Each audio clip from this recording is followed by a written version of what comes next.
নমস্কার বন্ধুরা, আমি শ্রাবণী আর আমার গার্ডেনিং চ্যানেলে তোমাদের প্রত্যেককে স্বাগত। বন্ধুরা, ভিডিওর প্রথমেই তোমরা দেখতে পাচ্ছ যে সাদা টগর, কিন্তু সাদা টগরটা আমি তোমাদেরকে এমনিই দেখাচ্ছি, কারণ যদি বাগানে সাদা ফুল ফোটে সব থেকে কিন্তু বাগান মানায়। যত কালার তুমি ফোটাও তার থেকে কিন্তু সাদা ফুল বাগানে থাকলে খুব ভালো লাগে, দৃষ্টি আকর্ষণ বেশি হয়।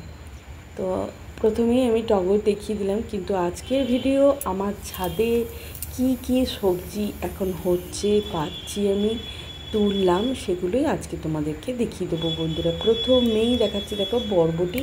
এখন বরবটির সিজন যেহেতু, তো খুব কম পরিচর্যায় বরবটি হয় বন্ধুরা, খুব কম পরিচর্যা লাগে। যেগুলো আমি একদম মাটিতে যেভাবে গোবর সার মাটিতে মেশানো হয় এবং সেই মাটির মধ্যেই সেই মাটিতেই আমি সরাসরি বীজ বপন করেছি, আর গাছ সেখান থেকে হয়েছে, লতানো গাছ যেহেতু। আর আমার দেখছো কোনো রকম যেটা বলে যে জাল নেট বা মাচা এ ধরনের করে দেওয়া হয়নি, যেহেতু এখানে কলকে গাছ আছে ওর মধ্যেই গাছগুলো আমি তুলে দিয়েছি। বরবটির পর চলে এলাম, দেখো এই ধরনের মোটা মোটা বেশ সবুজ লঙ্কা, বেশ অনেকটাই টেস্টি। তবে এই লঙ্কা এবছর আমি অনেকগুলোই চাষ করেছি। এই লঙ্কা গাছ, এই লঙ্কা গাছের দানা কিন্তু আমি বাড়িতেই তৈরি করে নিই। বাজার থেকে যখন পাকা লঙ্কা এরকম আসে, সেই দানা থেকে আমি প্রতি বছর এইভাবে গাছ তৈরি করে নিই আমি বাড়িতে। আমি বাইরের কোনো লঙ্কা চারা আমার কেনা হয় না বন্ধুরা। তবে বেশ কয়েক রকমের লঙ্কা চারা আমি করেছি। কালো ছোট্ট ছোট্ট লঙ্কা হয়, এটা তো তোমরা একটা দেখছো। তারপরেতে সাদা একটা ছোট্ট ছোট হয়, তারপর একটা কুল, যে বড় কুলের মতন একটা হয়, এরকম আছে। আর একটা লম্বা সরু সরু আছে, দেখতেই পাচ্ছ বন্ধুরা। এইগুলো মিলিয়ে করেছি। আর লঙ্কার পর চলে এলাম কুমড়ো গাছে। কুমড়ো ফুল হচ্ছে, তবে হ্যাঁ, কোনো কুমড়ো ফল কিন্তু হয়নি। কুমড়ো ফুল বেশ কয়েকটা ফুল খাওয়া হচ্ছে, আর তার সাথে শাক। আর এই কুমড়ো ফুল যদি ধরো আজকে 3টে কি 4টে ফুটলো, তার পরের দিনে আবার 3টে ফুটলো, এরকম করে নিয়ে ফ্রিজে একদিন রেখে তারপর বড়া করে খাওয়া হয়। আর এটা দেখছো তরমুজ, জানো বন্ধুরা, প্রবল বৃষ্টিতে তরমুজগুলো এত বড় বড় হয়ে পচে যাচ্ছে। পচে যাওয়াই সম্ভব, কারণ এটা কোনো অসম্ভব কথা নয়, কারণ এই বৃষ্টিতে কিন্তু তরমুজ হয় না। যেহেতু রয়ে গেছে, বেশ কয়েকটা আগে হয়েছে, তরমুজ গাছ এখনও নষ্ট হয়ে যায়নি, তবে হচ্ছে যখন আমিও গাছটা ছেড়ে দিইনি। এই যে দেখছো এখানেও আছে একটা, এইরকম সাইজ এখন দাঁড়াচ্ছে, আবার এরকম সাইজের অবস্থাতেও পচে যাচ্ছে। পচে যাওয়াটা স্বাভাবিক, কারণ এত প্রবল বৃষ্টি, আর এটা সম্পূর্ণ গরমের একটা ফসল, মানে ফল যেটা। তারপর তো বেগুন তো আছেই, এই বর্ষাকালে এই বেগুনগুলো, অনেকগুলো বেগুন কিন্তু হচ্ছে। এটা কোনো একদম না যে এই সময় কিন্তু বেগুন তোমাদের হবেই। এই বর্ষাতে আর শীতে সব থেকে বেগুন হয় ভালো এই সময়।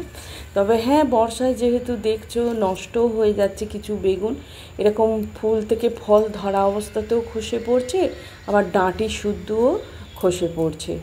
এইগুলো নষ্টও হয়ে যাচ্ছে কিছু বেগুন। দেখো বেগুনটা খসে পড়ে গেছে বৃষ্টিতে, প্রবল বৃষ্টি। আর এই দেখো, এটা দেখো ডাঁটি শুদ্ধই খসে পড়ে গেছে। এইরকম বন্ধুরা, এগুলো তো নষ্ট হতেই থাকছে বৃষ্টির জন্য। ফাঙ্গিসাইড কত তুমি স্প্রে করবে, বা এগুলো কাছে খাবার জিনিস যেহেতু, এগুলো কিছু আমি তেমন দিই না, কোনো রকম রাসায়নিক বা কিছু দেওয়া হয় না। বেশ কয়েকটা বেগুন আজকেই তুলে নিলাম, এর সাথে কিছুটা পুঁই শাকও তুলেছি।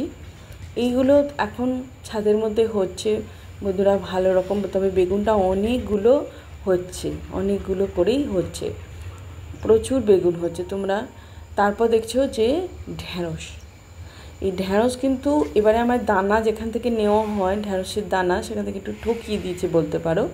তার জন্য ঢ্যাঁড়সটা গাছ কিন্তু খুব কমই হয়েছে, আর তার জন্য ঢ্যাঁড়স হচ্ছে ভালো রকম, তবে গাছগুলো এবছর আমার কম হয়েছে। তারপর তো পুঁই শাক তো কেটেছি, বললাম আগেই কেটে নিয়েছি। এগুলো শসা গাছ নতুন করে আবার বসিয়েছি। আগের গাছগুলো একটু হয়ে গেছিলো, জল বসা হয়ে গেছিলো, ফলন্ত গাছ ফলেছে কিছু, আর আবার নতুন করে চারা বসিয়েছি, বেরিয়েও গেছে।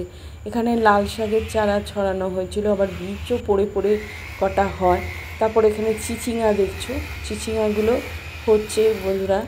যেহেতু মাচা আমি করে দেওয়া হয়নি, তবে নেট দেওয়া হয়েছে, সেই নেটের মধ্যেই এই চিচিঙাগুলো ধরেছে বন্ধুরা। যেটুকু আমি জৈবভাবে পাচ্ছি এতেই আমার সন্তুষ্ট। ছাদ বাগানে যতটুকু ফুলের সাথে যতটুকু হয় সবজি, সে ততটুকুই আমার কাছে শান্তি।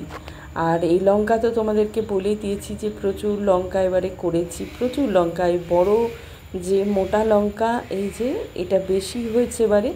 আর একটা লঙ্কা আছে, আরও অনেকগুলো লঙ্কা গাছই করেছি, বড় কুল লঙ্কা, এরকম কুলের মতন দেখতে, আর এগুলো সরু লম্বা, এগুলো অসংখ্য হয় এই লঙ্কাগুলো, আর বেশ ভালো রকম ঝাল থাকে বন্ধুরা।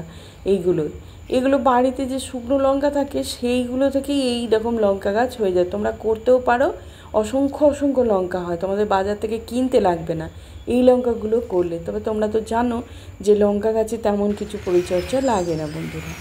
আজ তাহলে আসি, দেখা হচ্ছে পরের কোনো ভিডিওয়ে। আজকে অল্প এইটুকুই দিলাম যে বাগানে কীরকম সবজি হচ্ছে, তার সাথে তোমাদের একটু ফুলের না দেখা দিলে আমার একদমই ভিডিও করতে ভালো লাগে না।